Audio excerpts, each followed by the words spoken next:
ഞാൻ പോയി വരാം കേട്ടോ. വരണം കേട്ടോ. ആ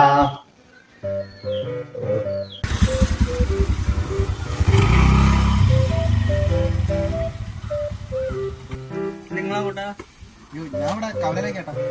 എന്നാ ഞാൻ മാർക്കറ്റിലേക്ക് ഇങ്ങോട്ട് കേറി. അയ്യോ വേണ്ട, ഞാൻ നടന്നു പോയിക്കോളാം. അല്ല കേറിക്കോളിങ്ങള്. അല്ല അത് വേണ്ട, ഞാൻ നടന്നു പോയിക്കോളാം. കേറിക്കോളിങ്ങളോട്ട് നേരത്തെ ഹെൽമെറ്റ് ഒന്നുമില്ലല്ലോ, പിന്നെ നേരത്തെ എന്തിനാ? ഹെൽമെറ്റ് തരാം, ഹെൽമെറ്റ് തരാം. അങ്ങോട്ട് വരി. ഇതൊക്കെ കൊണ്ടിടത്തുണ്ടല്ലോ. പിന്നെ ഹെൽമെറ്റ് ഇപ്പൊ രണ്ടാൾക്ക് വേണ്ടേ? ഇത് ബുദ്ധിമുട്ടായോ? എന്ത് ബുദ്ധിമുട്ടപ്പ. കേറിക്കോളി. വലിയ ഉപകാരം. പിന്നെ വണ്ടി സ്റ്റാർട്ടായി കഴിഞ്ഞാൽ വർത്താനം പറയാൻ പാടില്ല. എന്താ? ഇപ്പൊ വന്ന പുതിയ നിയമമാണ് വർത്താനം. ഇപ്പൊ പുതിയ നിയമം വന്നതാ. മിണ്ടരുത് കേട്ടോ.